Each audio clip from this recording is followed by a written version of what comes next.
دموق سلامتنا نعخم زخبركم من زخبركنا سمعتنا نزا بمتحبار كوميشن بهلن سبورتن التدالو مدب كريستات حزنا أبساعتنا تاريخنا لونا نلوم تحستوزا مدب نتحت ماياوي بهلاوي ورشاتات إرتراء زدسيك خون سنة مكتتال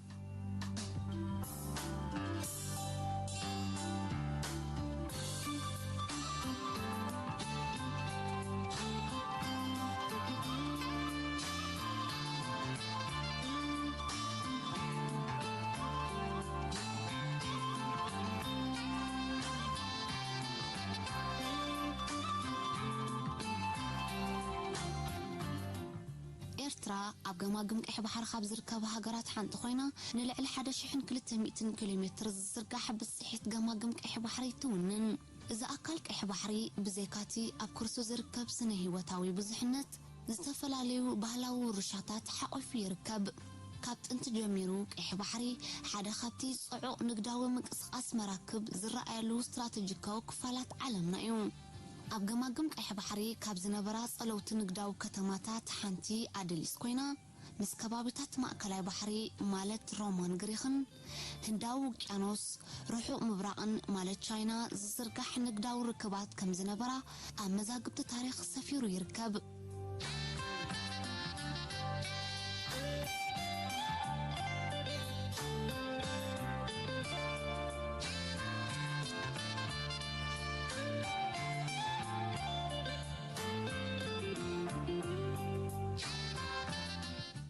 ቦታ ኣዱሊስ 56 ኪሎሜትር ንሸነኽ ደቡባዊ ምብራቕ ካብ ከተማ ምጽዋዕ ርሒቓ ኣብ ንኡስ ዞባ ፈሮ ትርከብ ድሕሪ ዝሕታለ ወደብ ኣዱሊስ ብጽቡቕ ኣጋጣሚ ምትእትታዊ ሃይማኖት ምስልምና ናብ ከባቢና ኣብ ደሴታት ዳህላክ ስልጣነ ክረአ ጀሚሩ ነበረ ሎሚ ኣብ ዘንደሴታት ካብ ጥንቲ ጀሚሩ ንዝተፈላለየ ዘመናት ዝውክል ናይ መሬትን ባሕርን ባህላዊ ርሻታት ይርከብ ኣብ ኤርትራ ክሳብ ሕጂ ኣብ ትሕተማያዊ ባህላዊ ርሻታት ዘተኮረ ሰፊሕ ዳህሳስን መጽናዕትን እኳ እንተዘይተኻየደ ኣቐዲሙ ብማእከል ጥልቀትን ስልጠናን ኤርትራ ሚኒስትሪ ሃብቲ ባሕርን ትካል ምርምር ስነ ጥንቲ ባሕርን ሓደ ዳህሳስን ስነዳን ተኻይዱ እዩ ኣብ ቀረባ ግዜ ብቤተ መዘክር ዞባ ሰሜናዊ ቀይ ባሕርን እዞም ዝተጠቕሱ መሻርክቲ ኣካላትን ኣብ ባሕርን ዝርከቡ ርሻታት ንምድሳስን ንምስናድን ዝዓለመ ወፍረታት ይካየዳሎ ንዝተገብረ ዳህሳስ መሰረት ብምግባር ዝተፈላለዩ ርሻታት ከም ጥንታውያን መራክብ ዘመናውያን ናይ ጽዕነትን ኩናትን መራክብ ነፈርቲ ተንሳፋፊ መዕሸጊ መራክብ ታንክታት ኣጽዋራ ዝጸዓና መካይን ተተኮስቲ ቦምባታትን ከም ዘሎ ምግንዛብ ይከኣል ስለዚ ንሎሚ ንሓፈሻዊ ድሕረ ባይታ ኣብ ባሕር ካብ ዝርከቡ ርሻታት ኢና ክንምልከት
ካብ ደሴት ዳህላክ ንደቡባዊ ምብራቕ ኣብ እትርከብ ደሴት ኣሳርቃ ንንግዳዊ ርክባት ኣዱሊስ ምስ ከባቢታት ማእከላይ ባሕሪ ዝገልጽ ኣብ መጀመርያ 5 ክሳብ 7 ሓባራዊ ዘመን ካብ ዝጠሓለ ጥንታዊት መርከብ ዝተፈላለየ ዓይነታት ዓታሩ ማለት ኣንፎራ ኣብ 1995 ተረኺቡ ድሒሩ ኣብ 1997 ብዝተገብረ ትሕተማያዊ ስነ-ጥንታዊ ኩዕታ ድማ ዝተፈላለዩ ዓይነታት ኣንፎራ ሓፃውንን ስባር ናይ ጥርሙዝ ብርጭቆን ክርከብ ተኻኢሉ ኣንፎራ ንመትሓዚ ዝተፈላለየ ደረቕን ፈሳስን ፍርያት ዘገልግል ዝነበረ ኮይኑ ቀንዲ ዝልለየሉ ጥቕሚ ግን ከም መትሓዚ ነቢትን ዘይትን ይስራሓሉ ምንባር እዩ ኣንፎራ ካብ 10 ክፍለ ዘመን ቅድሚ ልደተ ክርስቶስ ጀሚሩ ክሳብ 16 ክፍለ ዘመን ድሕሪ ልደተ ክርስቶስ ኣብ ኣገልግሎት ዝነበረ ፍሉጥ ዕትሮ ኮይኑ ኣብ ዝተፈላለየ እዋንን ቦታን ይስራሕ ስለ ዝነበረ ዕድመ ታሪኻዊ ቦታታትን ቅርስታትን ኣብ ምልካዕ ዓቢ ግደ ኣለዎ ብተወሳኺ ብመሰረት መቦቆላ ቦትኡ ንዝነበረ መስመር ርክባት ንግዲ ንምርዳእ ይሕግዝ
እዚ ኣብ ታሪኻውያን ቦታታት ኣዱሊስ ቋሒቶ መጠራን ካልእ ቦታታትን ብብዝሒ ዝርከብ ዓይነት ዓታሩ ምዝ ኣብ ደሴት ኣሳርቃ ዝተረኽበ ብዕድመን ዓይነትን ተመሳሳሊ ምዃኑ ክኢላታት ስነ-ጥንቲ ይገልጹ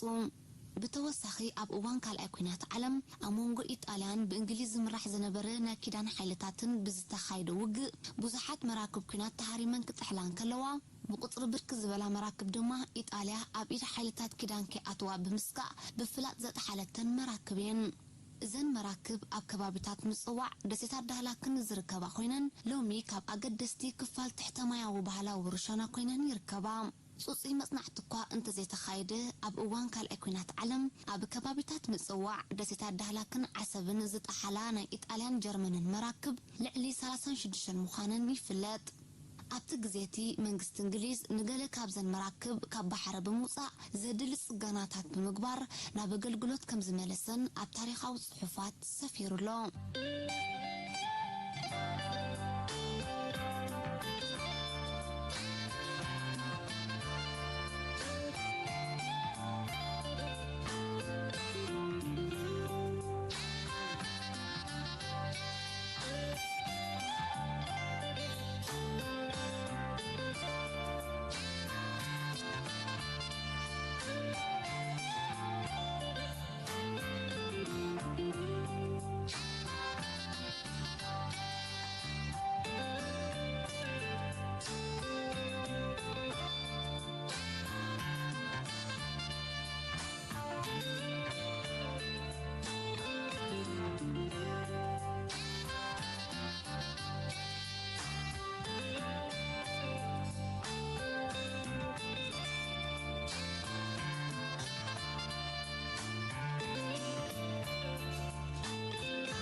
زخبركم سمعتنا نلومي تدالو زنبرت حستو مدب قرستا تابسة فصملو أبز مقسومون يكون داقماي مرخامنا كساب شعو سلام كنا